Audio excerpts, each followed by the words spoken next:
Halo, salam jumpa, salam persaudaraan.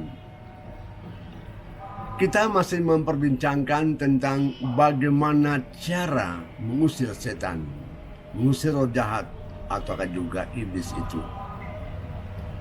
Kali lalu saya sudah katakan bahwa kita mesti percaya kepada Allah. Lalu kita juga mesti banyak berdoa. Kita mesti banyak memberikan cinta kepada orang lain. Dan teristimewa juga ialah mengampuni orang yang sudah berbuat salah kepada kita. Selain dari itu ada juga cara lain. Siapkanlah air berkat, itu air yang sudah diberkati. Kemudian siapkan juga garam yang sudah diberkati. Pertama kita memperbincangkan tentang air yang sudah diberkati. Air itu dipakai untuk menyembuhkan sang pasien, teristimewa pasien yang kerasukan setan. Ataukah juga mereka-mereka yang gampang terganggu oleh iblis, yang sudah berapa kali mengganggu orang itu, tetapi tidak tahu bagaimana caranya mengatasinya. Ambillah air itu, karena air itu bermakna untuk menyembuhkan dia. Yang kedua ialah air juga dipakai untuk menghalau, mengusir roh jahat, iblis, setan yang mengganggu orang ini. Tetapi juga air juga dipakai untuk meluruskan lokasi di mana menjadi sarang dari iblis yang menghadapi. Tetapi juga air berkat juga dipakai untuk menguruskan tempat di mana roh jahat itu tinggal ataukah bersarang selama ini. Entah pada tubuh manusia, ataukah juga pada kamarnya, ataukah rumahnya yang menjadi tempat tinggal iblis, roh jahat, dan setan itu. Bagaimana caranya? Sudah lihat, bila Anda melihat orang yang kerasukan setan itu, pertama jangan takut. Karena iblis tahu kalau kita sampai takut menghadapi dia, dia juga akan tetap menyatakan kuasanya, menghancurkan sang pasien ini, tetapi dan juga dipermalukan oleh roh jahat itu sendiri. Makanya saya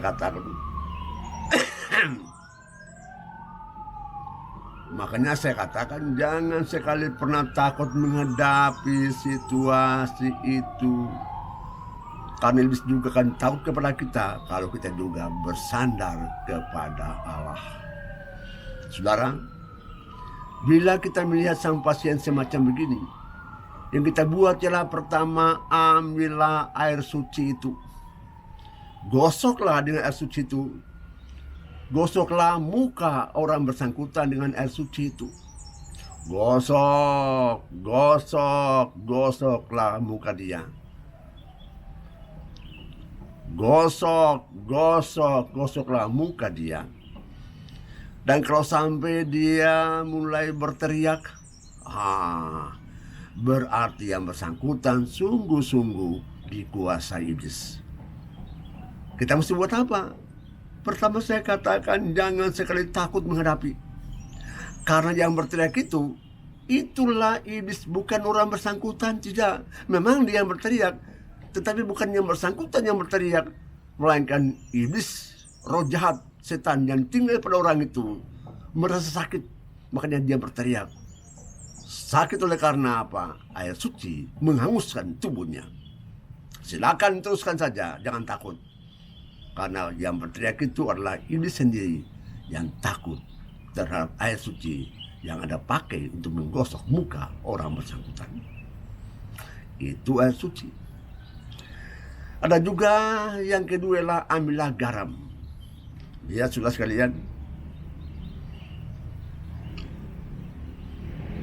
sesudah Anda memberkati, sesudah Anda menggosok muka dia, dan ternyata bahwa yang bersangkutan sudah mulai tenang, saudara sekalian, Anda hendaklah memerciki juga ruangan tempat orang bersangkutan tinggal.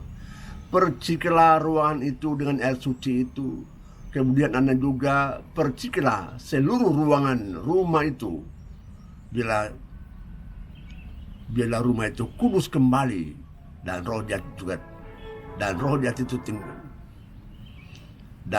itu tinggalkan lokasi itu, tinggalkan orang bersangkutan, tetapi juga tinggalkan rumah di mana dia sudah berserang selama ini. Selain dari air suci itu, ambil juga, siapkan juga ya. Selain dari air suci itu juga siapkanlah garam. Garam yang sudah diberkati, bukan garam biasa. Garam yang ada di rumah itu mintalah diberkati. Bukan orang biasa yang berkati, tetapi imamlah yang berkati garam itu. Juga sama dengan air suci. Garam itu kita buat apa? Saudara sekalian, garam itu hendaklah Anda juga hambur sedikit-sedikit. Gambarlah pada kamar dia di mana pasien tinggal. Hambur juga garam di dalam rumah sang pasien itu. Di sudut manapun juga Anda hambur garam di situ. Entah di luar, tetapi juga dalam istimewa. Jangan kau lupakan, supaya biarlah iblis roh jahat itu lari keluar, tinggalkan rumah itu. Tetapi juga jangan lupa toilet di mana dipakai oleh rumah atau sang pasien ini, hamburlah garam pada toilet itu. Kamar mandi itu hamburlah. Tidak usah banyak-banyak. Yang penting ada sedikit yang di toilet itu, di kamar mandi ataukah juga rumah itu, biarlah hambur. Namun satu hal yang saya ingatkan ialah juga pada palang-palang pintu, entah pintu masuk kamar ataukah juga pintu masuk rumah, biarlah tempatkan sedikit garam pada palang itu. Palang kamar masuk palang pintu masuk ke kamar atau palang pintu masuk ke rumah, biarlah tempatkan garam di situ. Karena apa? Iblis takut terhadap garam. Karena apa? Iblis takut terhadap garam. Kalau iblis melihat garam, dia takut dan dia akan keluar. Tidak bisa. Dengan beginian,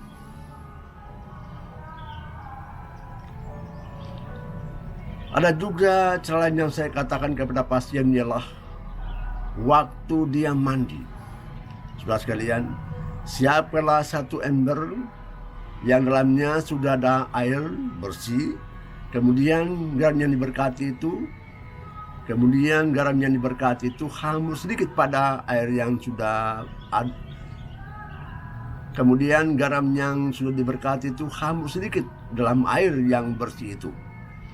Dan kemudian siapkan juga ember lain yang berisi air bersih.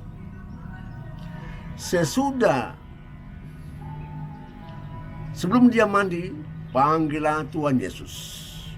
Panggillah Bunda Maria. Panggillah malaikat Mikael. Dan semua orang kudus ataukah semua santo-santa. Undanglah mereka dengan penuh penghayatan iman.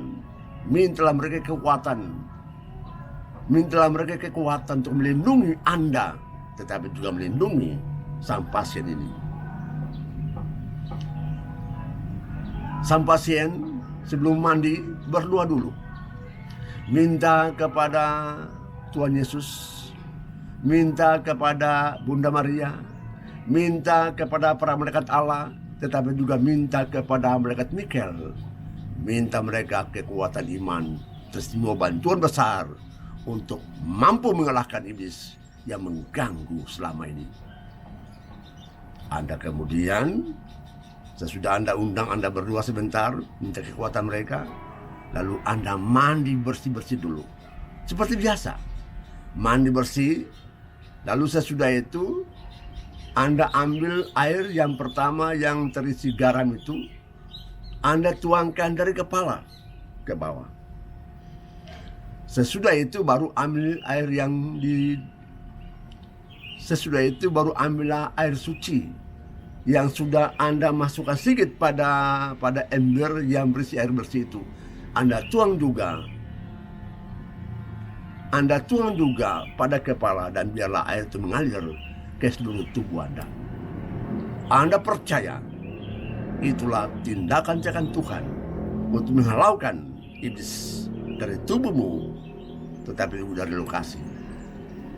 Anda percaya pada saat-saat itu Tuhan menguduskan Anda, tetapi juga Tuhan menghalaukan keluar iblis yang mengganggu Anda selama ini. Percayalah, Tuhan mencintaimu. Tuhan sungguh mencintaimu dan mau menyelamatkan Anda. Banyak berdoa. Ambil tindakan-tindakan yang saya katakan tadi. Air suci, garam itu. Pakailah dengan benar. Pakailah dengan penuh iman. Karena berkenan di hati Allah.